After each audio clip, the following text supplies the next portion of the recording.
What is up, everyone? I was gonna do like a whole type of pan thing, but then the editors were like, "Don't move the camera." But what is up, everyone? I am Charlie Shrem, and you are listening and watching Untold Stories, where twice a week together we get to dive deep with some of crypto's most influential leaders, brilliant people in the room, to understand where we came from, where we are right now, and where we're going. I mean, I'm really excited to have been doing the show this morning because of the epic move that Bitcoin made last night, going up like $9,000 in the middle of the night. Everyone wants to know what's going on. And to tell us what's going on in that world, how it relates to stocks, how it relates to basketball and mathematics, we've all seen Moneyball, is my good friend, Luke Lango. Luke, thank you so much for coming on Untold Stories today. Hey, Charlie. Thanks for having me. It's great to be here. Dude, it's been such a wild ride getting to know you over the past few months.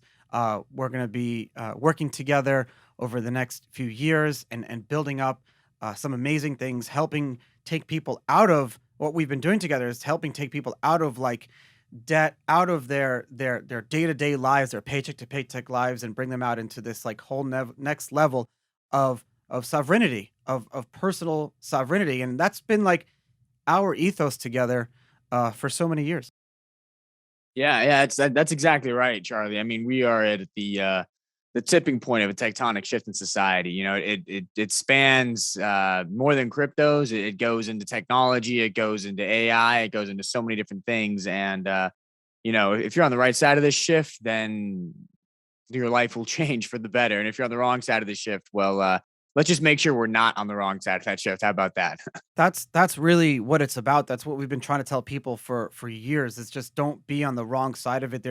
I don't understand why you have so many naysayers all the time writing for these mainstream media constantly, the Bitcoin obituaries every day that Bitcoin is dead, and you see that and it never does. Why be on the wrong side of things? So Luke, I'd like for you to tell your story and give everyone a background of, how you were studying.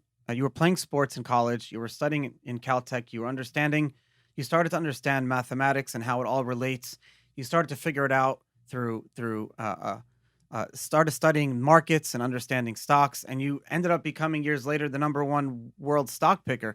Tell us through that whole story and how it all relates, and when you figured out that there was such a relationship between math, sports, and financial markets.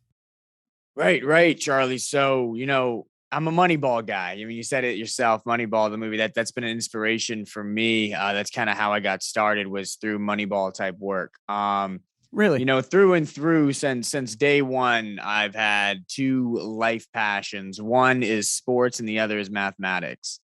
I have always loved basketball and I've always loved numbers. You know, when I was little, I used to create fantasy leagues in my head where I would like simulate a game in my head and play it out. And then I would go to my Excel spreadsheet. This is when I'm like a fifth grader, sixth grader. And I would like create fake box scores of like these fake players. And I'd have fake standings for my fake NBA league, 2050, whatever. Right.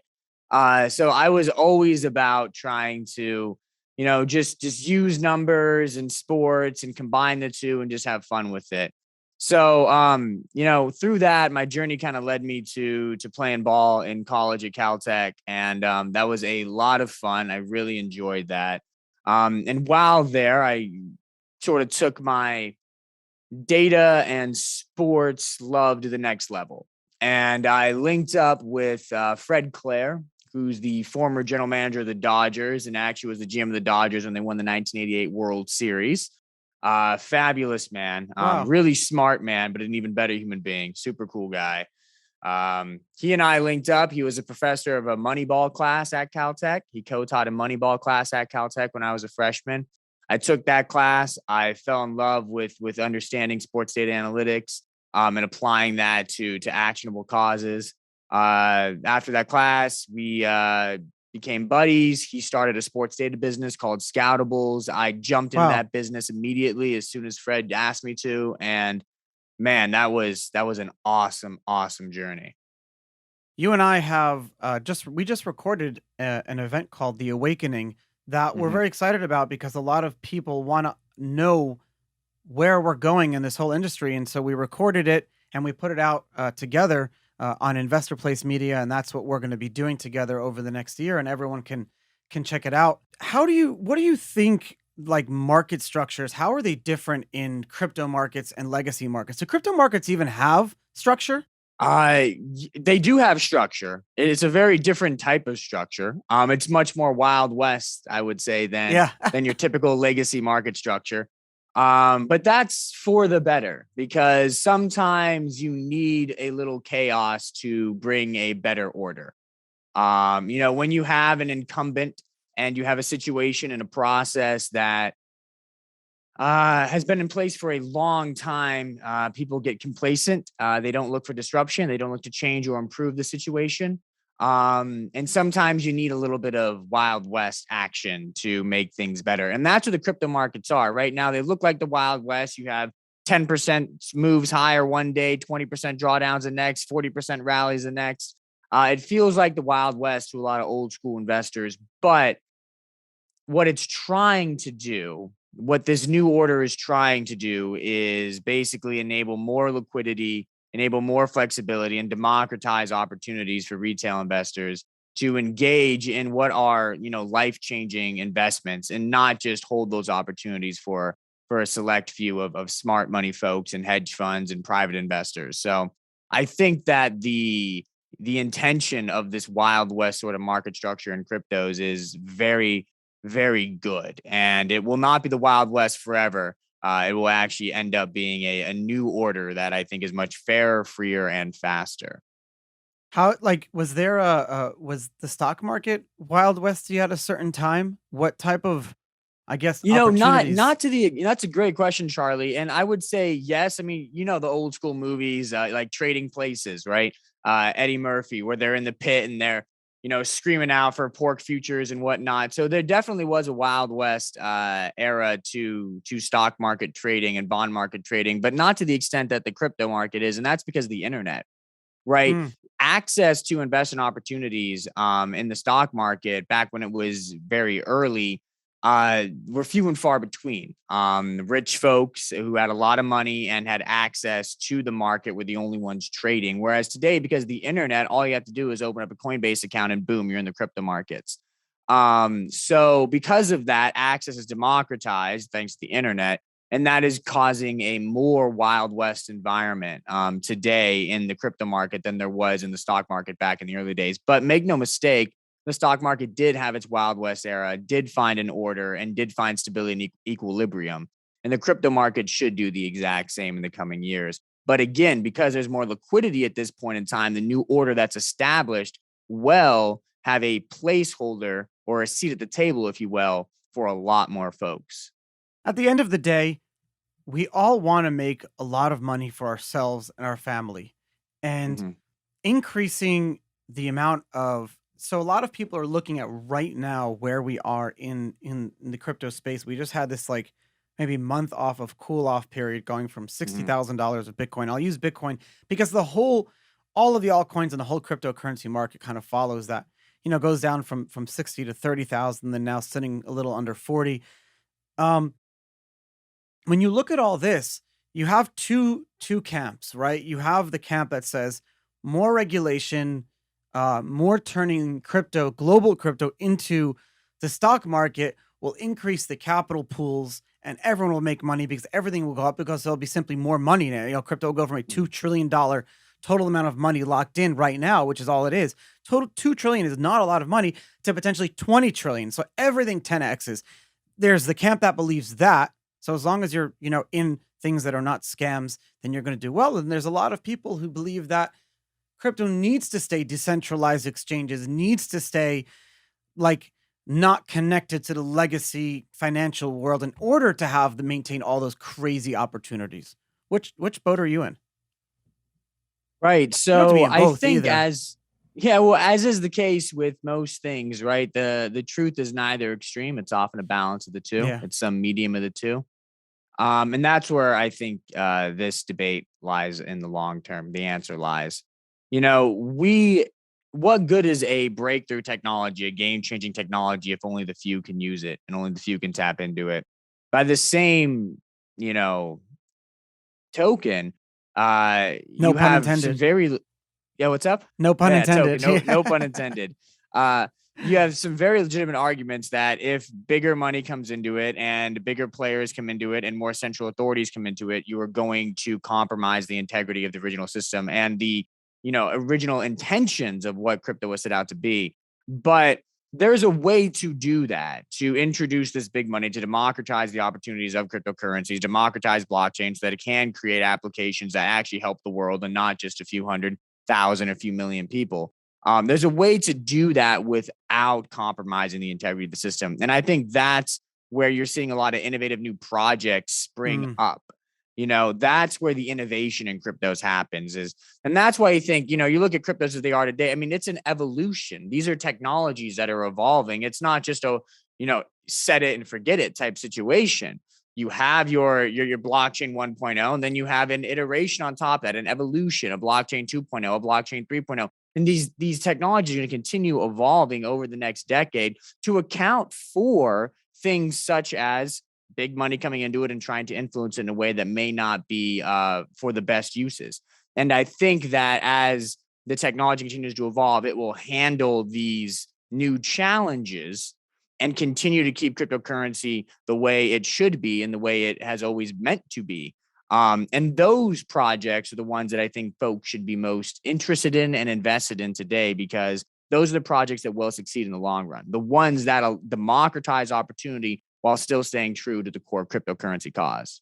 What type? Wow, it's such a straight through and through ethos too, and it feels like you can follow. You can kind of look for that. You can look at crypto projects. You can look at stocks kind of in the same way and say what are they doing? What are they building? What technology are they doing for the future, and things like that. Do you ever look at when you're picking a stock? Do you ever look at, and this is kind of a weird question. Do you look at like how many shares are out there and what the company, how they treat their stock and the relationship between the company and the investor itself versus like when you're looking at a crypto, we're looking at the token economics, how many total tokens in supply, what the market cap is. Does that really have a relationship in crypto so much? Or should it? Should we are we focusing on the wrong thing? Yeah, so I think they are focused on that a lot. And I don't think that's where the focus really should be. Just as the focus is not that in the stock market, when you look at a company, you're not looking so much at its outstanding share count and potential dilution. Those are definitely things to factor in and things to worry about and things to put on your radar Mm. and incorporate into your analysis. But it's not the driving force of the value of a company or the value of a stock. Innovation is the company's ability to continually innovate and create new products and services that add value to consumers' lives and therefore add economic value to the company. That's the driving force of value of a company or a stock. And so I think investors focused in the crypto market should be the exact same, because in the long run, 5, 10, 15 years, the crypto markets will shake out exactly like the stock market. Yes. And Yes. so if that is true, which I know you and I firmly believe is true, then the focus should be on the actual underlying project itself, its technical capabilities, and its ability to influence lives in a positive manner over the next 5 to 10 years. If a project does that, then it will generate significant economic value in the long run. And that's why when my team and I look at these opportunities, yes, we're looking at the token economics. Yes, we're looking at the share count. Yes, we're looking at the money out there. But those are more tangential and ancillary analysis pieces for us. Whereas the core focus is on, the white papers, what's actually happening with the tech, who are the developers, what are they developing, why are they developing it, and what is the potential economic value add of what they are developing. If those answers all come out as checks, then we have a project that has a lot of economic potential in the long run, because it will make people's lives better. And things that make people's lives better are things that people are going to use, which in turn will generate lots of economic value for the shareholders of that thing. No, and we're putting our money where our mouth is. Over the last year, you and I have helped tens of thousands of people. We have our subscribers at the Crypto Investor Network at Investor Place. And they're all up on the portfolio and everyone. And then so I look at, and then what we're doing now is we're taking how you how you and your team have so successfully picked stocks, and we're applying that now to crypto. And I look at a lot of the stocks that you've picked that have had some of these crazy returns. I'm not trying to toot your horn here. Shopify, Tesla, NIO, Chegg, Advanced Micro Devices, the thing, AMD, the thing is, like, you look at them now, and these are all like staple companies. It's like you could take all these companies, put them into like a staple fund. It's like this fund will never, it's almost like, how could you not have looked at these companies? But when you looked at them, no one was really, and that's why they've been so successful. So what do you look at other than the technology and the product? Because I'm trying to figure out how we can continue to grow and do better for our subscribers too. Is what else can we look at when we're doing research? Should we look at team? Should we look at revenue ability? Like, there has to be common threads that we can figure out together. Right, right. So there's, to your point there's a saying on amongst my team, and that is, if you're on the same side of the street as everybody else, you're on the wrong side of the street. And that's because if you are invested in the thing that everybody thinks is going to be great, that everybody agrees is going to be awesome, then that thing, whether it's a stock or a crypto or a project or a private investment opportunity, whatever it is, that thing is priced to take over the world because everybody agrees on it, right? All the money's already there. Everybody agrees. So the upside is inherently limited. You want to be on the opposite side of the street as most people.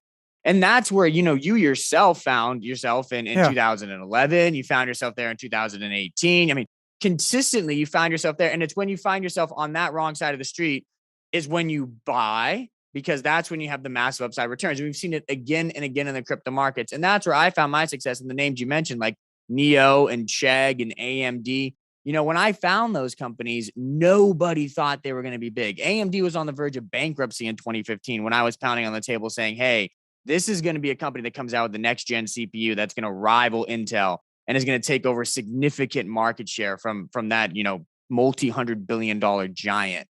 Chegg was this textbook rental company that was struggling and struggling and struggling. But I was a user of its service actually, and realized that the company was pivoting to this online subscription model and said, hey, you got to get with this because that online subscription model is going to be huge. And then guess what? It ended up being huge. So you have to find yourself on the side of the street that most people are not on. And when you do that, you position yourself for asymmetric opportunities that will really, really, really maximize your upside return potential. So with that in mind, when you turn to the crypto markets, you talk about, okay, where is everybody looking right now? Well, there are certainly a lot of people still on the side of the street that cryptos are never going to be a thing. So just by inherently being in the crypto market, you are securing your place on the right side of the street, which is the side of the street a lot of people are not on. But even within the crypto market itself, a lot of people are on the side of DeFi, right? That's Bitcoin. That's what Bitcoin's all leading. But there's a lot of other applications here, in dApps, decentralized applications, that I think a lot of people are sleeping on. And that's where you have a lot of upside potential. And so that's where we're focusing a lot of our time. And we're actually, a lot of our recent picks in our product are, Charlie, as you know, or in that sort of decentralized application realm that a lot of people, we believe, are sleeping on, but which has tremendous long-term upside potential. You guys checking out the Summer Olympics in Tokyo? It's on right now, and the awesome folks at Bitcasino and Coin Gaming are giving away amazing Bitcoin bonuses and cash prizes. These guys have been our sponsor for over a year, always giving away so many free things to all of my listeners. So go check them out, the Bitcasino All-Star Team. From now until August 8th, you can unlock rotating prizes, free spins, cash incentives, Bitcoin bonuses when you complete their daily missions. So all you got to do is head to my Olympics promo page. If you go to untoldstories.link/BitCasino, just go there all the time. Untoldstories.link/BitCasino. We're always giving things away there. We just gave away 3 Teslas a few months ago. Now during the Olympics, there's going to be a Bitcasino All-Star Team giving away a lot of cool stuff happening. It's a lot of fun. I love doing it. Thank you guys so much for making Untold Stories possible. I love you. This is a friendly public service announcement reminding you guys that if you're using Uniswap or 1inch or any of these other decentralized exchanges, you shouldn't be. You should be using our awesome sponsor, PowerSwap, because PowerSwap is a decentralized aggregator that sits on top of all of these different other decentralized exchanges to give you the maximum liquidity.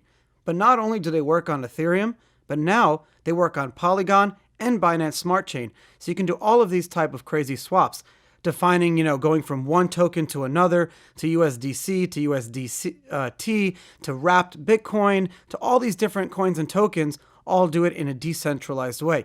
Furthermore, they're now integrated in the Ledger Live platform. I love these guys. I've been using PowerSwap for over a year now because you save all of those transaction fees every time you have to hit one of these blockchains for like approving your MetaMask or sending a transaction. PowerSwap brings it all together. You predefine everything and then you hit submit on the smart contract platform and it does it all in one shot for you. So you can check them out at untoldstories.link/PowerSwap. Thank you guys for making my show an amazing one. That's untoldstories.link/PowerSwap. The next level, because a lot of people are looking at these random tokens or investments as ones that are being built, but we're looking at ones where other people are going to be built on top of ours, Exactly. next level applications. But you said something great, and I'm like really happy I bit my tongue and I didn't interrupt you because I have a problem doing that all the time. Trusting your gut. What did you just say? No one would ever think to invest in a textbook rental company, but you were there using it. And then you realized, wow, no one's looking at this, but I love this. Most people would never trust their own selves. They would say, you know what they would say? I say it every day to myself. Well, if other people don't know about it, then why would I know about it? Why am I so smart? But you are. You are. Everyone listening to this show has the opportunity to pick their own moonshot. Just trust yourself and trust your gut. Make investments into things that you already are using today that no one else knows about. Yeah, I mean that's exactly right, because I love that. Like I said, I mean you cannot get here's the thing about the stock market and the crypto markets is everybody gets so caught up in the day-to-day noise because there's such liquid markets, right? The markets are moving every day. There's so much volatility, there's so much liquidity, there's so much money coming in and out. And everybody's worried, oh my God, Bitcoin's down 20%. Oh my God, Ethereum's down 15. Oh my God, it's up 20, right? Everybody's so caught up in those movements. And if you zoom out, because everybody was also caught up in those movements back in 2014 and back in 2018. And if you zoom out and you look at the 10-year chart of Bitcoin or Ethereum, those big moves, supposedly big moves that everybody was freaking out about in 2014 and 2018, look like nothing more than little squiggles on the chart today. They are completely invisible. And that's the point, is that you cannot get caught up in this interim volatility, because if you're invested in game-changing technology and game-changing platforms, you're in it for the long run. You're in it for a 5, 7, 10-year window, on the assumption that in that 5, 7, 10-year window, all the volatility happening today in that long-term chart will look like nothing but squiggles. And that paid off for early Bitcoin investors, early crypto investors. It played off for early technology investors. And it's going to pay off in the future too, because the chart that we're talking about, we're probably in the second or third inning of this game, maybe even the first inning. But the point being that there is a lot of innings left to play in the cryptocurrency revolution. And when all is said and done, all the volatility we're seeing today, even Bitcoin going from 60 to 30, that's going to look like nothing but a squiggle on a chart when Bitcoin's up at 500 or 600 or 700 in the next 5 to 10 years. And everybody's going to be like, why were we freaking out about Bitcoin going from 60 to 30 back in 2021? My God. It's going to be the same story. Well, that's actually perfect, because you talk about something like this frequently, about letting your winners ride in crypto and in stocks. Mm-hmm. Why do we always fail to do that? Why do we sell too early? And how is that so detrimental to our future? It's because of the liquidity in the markets. I mean, it's human reaction to look at a stock going up and down every day and have a visceral reaction to that, or a crypto going up and down and have a visceral reaction to that, right? You're not alone in doing that. Professional hedge fund managers do it all the time. And that's why they actually suck at their job. Hedge fund guys are going to get you 10% return a year, which is going to barely beat the market, maybe even match the market. Sure. And you're paying them 20% to do that. Like it's ridiculous. And the reason they suck at it is because it's a human reaction to see things go up and down and respond to it. I got to respond. I got to respond. I got to respond. But if you look at VC investors And this is where I think we need to be like venture capitalists. If you look at VC investors, VC funds are returning 20% a year. That's double the hedge fund. And you compound that year after year, and you're starting to look at a huge delta in performance. Now, why are they able to do that? VC guys are not better than hedge fund guys. VC guys are not, smarter or anything. The difference is the liquidity. There is no liquidity in the or venture lack thereof. markets. Yeah, so they can't Exactly. There sell for is no years. liquidity. You Oh, set you're it so and forget smart. it. You invest in a company, in an early stage company, because you believe it has game-changing technology. You believe it's going to influence the world in a positive way and generate enormous long-term economic value. And then you just back out and you let all this noise, economic data reports, Amazon accepting Bitcoin, China cracking down on mining, whatever it may be, just back out that noise, focus on the trend, that single trend that you believe is going to change the world, stick to your gut, as you said. And guess what?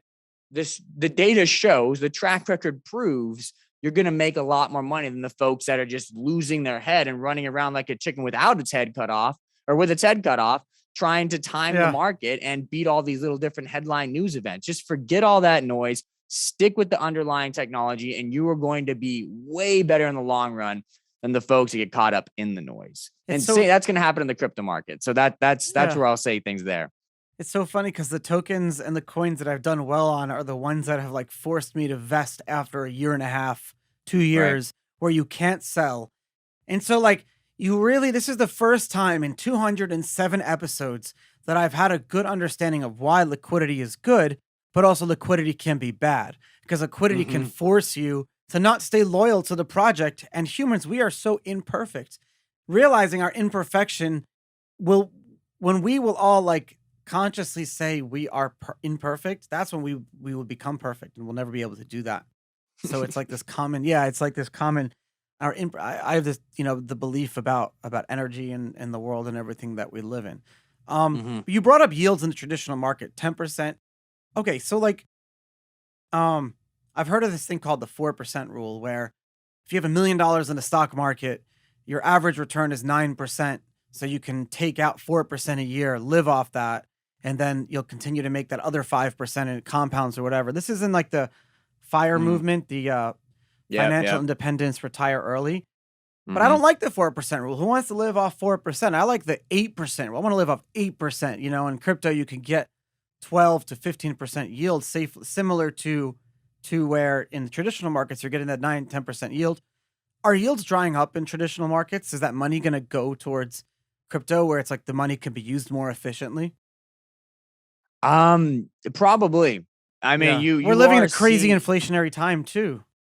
Yeah. So on the inflation topic, and that's where I think people really gotta back out and forget the noise is, it's our opinion that a large driver of the move down in Bitcoin from 60 to 30 and the drawdown in the entire crypto market is that a lot of people flooded the crypto markets in early 2021 on the expectations that inflation was going to roar, and they use it as a hedge against inflation. And that makes a lot of sense because digital gold, right? All of a sudden it's starting to become the real digital gold. People buy gold as a hedge against inflation, so they're going to buy the digital gold as a hedge against inflation. But inflation expectations have come down dramatically over the past 2 or 3 months because the economic recovery, the reopening is slowing, it's maturing. There are certain risks to the growth trajectory going forward. So inflation expectations have come down, yields have come down. And as they have, we think a lot of money that came into the crypto market as a hedge against inflation in early 2021 has now left the market.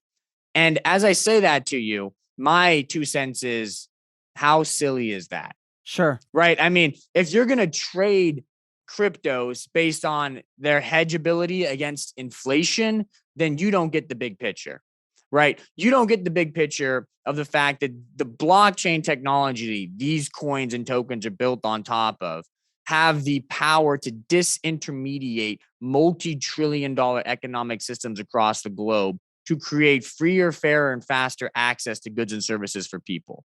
That's the story here. It's not hedgeability against inflation.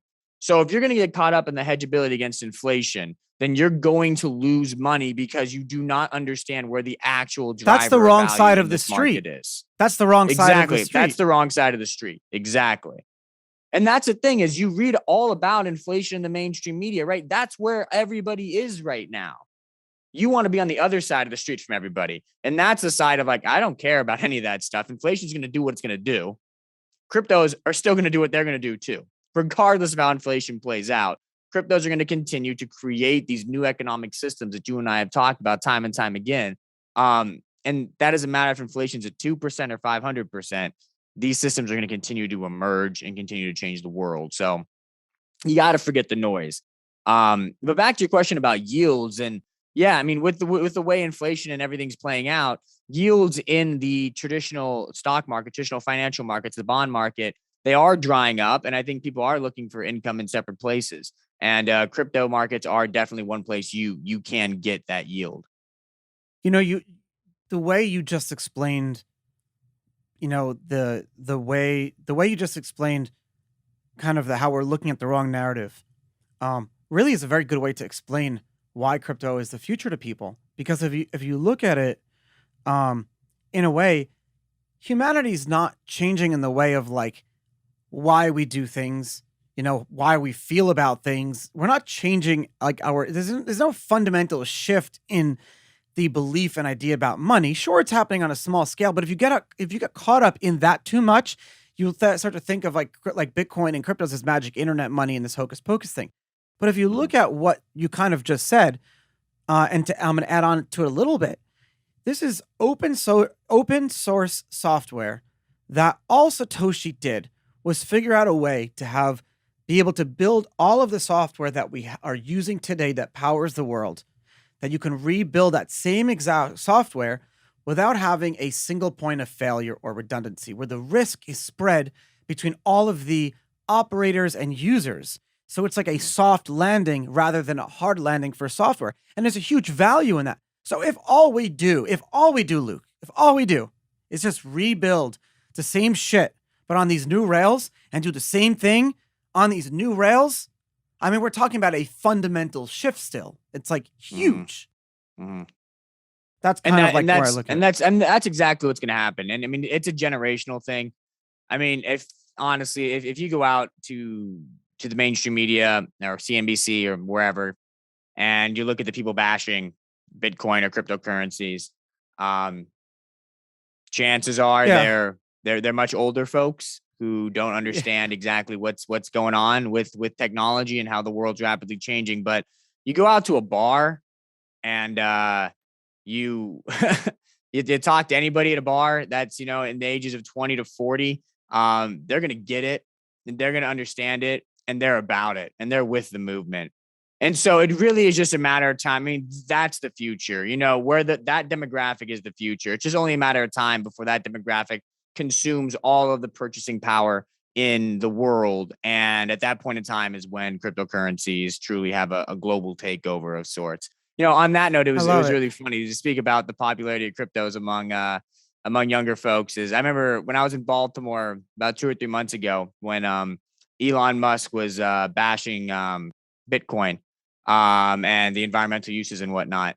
I was up at a bar in Baltimore and there was this group of maybe, 8 or 9, 25, 30-year-olds. And they made a toast and they were like, the toast was screw Elon Musk. And then they took their shot. And I was like, that's hilarious. And, that's funny because Elon is a god to a lot of people, but crypto is a god to a lot of people too. It's a religion. And it's funny to see which takes precedence over the other. And I'm seeing in my daily life, because I talk to a lot of the people involved in the industry, that people really firmly believe in what cryptocurrencies can do, not just from an economic standpoint, from a societal standpoint, and making life better for so many people. That if you want to stand in the way of that movement, then you're going to stand in the way of that movement and no one's going to really follow you. And you're going to have to deal with the fact that the future is happening right now. And if you're in the way of it, you're going to get crushed. Humans, on the most basic level, will always look towards a centralization of power and risk hedging. And you look at it from the basic of your family unit. There's always one person in the family unit who does more, who has more responsibility. There's more risk from that person, and who has to carry a little bit more weight. And then you look at that from a business perspective of a company, governments, religion. There's always going to be a that's in our DNA. There's this like, because a lot of times we want to hedge our own risk. And if there's someone else in our boat, that's sinking, that could take a little bit more of that risk, then we're going to do that.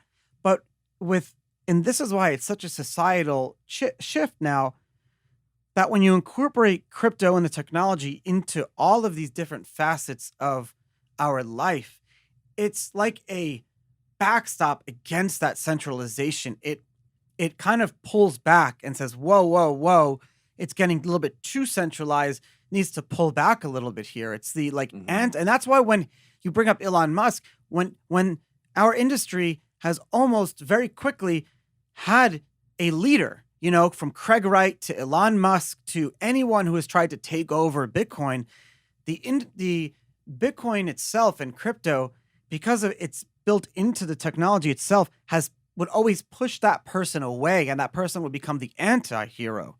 It's a really weird thing to kind of investigate and understand. And that's why I really believe, and we see it. I mean, the social experiment has been playing out over the last decade. It's really, how much fun is it? It's amazing. I love it. Yeah, Luke. Yeah, I mean, I think you bring up, I mean, humans are always going to tend towards centralization. Yeah. But that centralization doesn't need to be provided by a person or a group of people, right? And that's the fundamental shift, right? Is you can have centralization without having a central arbiter take your money or freedom. And that was not possible before Satoshi, before blockchain, before Bitcoin. The only way that we had Facebook was because Facebook ran Facebook, and they took your data and sold ads with your data. The only reason we had Google is because they did the exact same thing. The only reason we can have a government is because they take our taxes, and there's a the story goes on and on and on. For centuries, for millennia, we have only created trustworthy systems out of innately untrustworthy people with a central arbiter, an authority, a system of people that create a structure. Great. Allows for organization. Yeah, down from our family unit to the whole business. It's everywhere. Exactly. But in exchange for providing that, they take something. They either take money or they take our liberties. Sometimes they take both, right? They take something. For the first time ever, blockchain allows us to create these systems, these trustworthy systems, to have the organization that humans innately crave without having that central arbiter take our money or our freedom or anything else, and instead having a technology platform that is agnostic, that is free, that is fair, that is fast, provide that structure without taking anything. And that's the beauty of the blockchain. And if you fail to see the way that positively impacts society as a whole and allows everybody just a better chance at success, right? So just, backing out, I'm a huge believer in you can't promise a quality of outcome, but you can promise a quality of opportunity. Blockchain is the basis for a quality of opportunity. Yep. And if we can successfully integrate the blockchain across all applications, from finance to social media to music streaming, so on and so forth, then we create a quality of opportunity for people who don't have bank accounts. We create a quality of opportunity for music artists who are getting ripped off by the music industry. We create a quality of opportunity for aspiring actors and actresses who either have to work their way up the Netflix ladder and or have to sleep with somebody in Hollywood to get up. That was a huge scandal for a long time. So what blockchain does is it promises a quality of opportunity for all different sorts of people. And that's why I don't get the people that want to root against blockchain or root against Bitcoin. Because why would you want to root against a belief that the world can be better? And that's what blockchain enables. That's what blockchain is at its core. And I don't get people who want to root against it. No, I don't get it either. Like, you're going to make money on the short side for 6 months. Congratulations. You're rooting against society. It doesn't make sense to me. And I really believe in the progress of humanity, the progress of people, the ability for people to create better systems as time goes on. And blockchain is just the evolution of that. Yeah, it's so true. It's that belief, and the reason is why I got involved and most people got involved. And it's a really beautiful way of taking that early crypto anarchist subculture, cypherpunk subculture that we had very early on, and bring it back, because that's what it really was all about. And a lot of Mhm. people, so beautiful. And so for the listeners who want to actually um, listen to us more and watch us more, you and I have been, you live in California, I live in Florida, but we've been spending our time in Maryland together. And we're going to be spending like every month together, recording tons of different episodes and master classes and series, and putting out our research reports together at the Crypto Investor Network Research Service. Anyone can go to investorplace.com and to read and check it all out. But no, I'm freaking looking forward to this, because we've done it for so many people together and separately for so many years, that I think now we'll be on the right side of bringing out millions of people, from, like you said, from the ability, to give themselves that freedom to do whatever they want, when they want to do it, and how they want to do it. Yeah, I mean, it's just a network effect, you know? I mean, It it is. was, you had a couple dozen people back in 2011. You had a couple thousand in 2016, and now you have millions here, and tens of millions in 2021. And we're going to be talking billions at 2025. I love it. It's just this inevitable network effect that keeps growing and growing and growing. And one thing I like to think about, the way I look at it, is the same people who believe in AI, robotics, cloud computing, the future, Kathy Wood, Elon Musk, Jack Dorsey, are the same people who believe in cryptocurrencies. Yep. That is not a coincidence. So I think in saying that you do not believe cryptocurrencies are the future is the same as saying you don't believe AI is the future. It's almost that silly. And I think that, with all these forward-thinking people believing in the cryptocurrency revolution the same way, with the same, sort of belief and conviction that they believe in the AI revolution or the EV revolution, is a telltale sign that this is an inevitable future. And we are at a tipping point right now where you can either give up because the crypto markets have had a bad 6 months, or you can double down because the crypto market's going to have a great 10 years. There's this quote that I like to repeat to myself anytime the markets have a downtrend. And that is, pain is temporary. It may last a minute or a day or a week or even a year, but eventually it will pass. Yep. But if you quit, it's going to last forever. And so for the people who sell Bitcoin here because they bought it at 60 are going to forever feel a 50% loss in their account. But the folks who hold on to it because they believe in it, because they know that it's the future, are going to see that go from 30 back to 60 to 100 to 200 to 300. And the pain will subside and it will be replaced by long-term gains. So I'm ready. That's kind of how I want to leave this discussion, and the fact that you have to stick with your gut, because your gut, if you are invested in things like cryptocurrencies, your gut is probably right. Luke Lango, thank you so much for taking the time and coming on Untold Stories today. That was brilliant. That was amazing. Hey, of course, Charlie, it's great to be here. I'm very, very much looking forward to working with you more closely with Crypto Investor Network. And I think that we have a lot of exciting times ahead. Can't wait to see you again.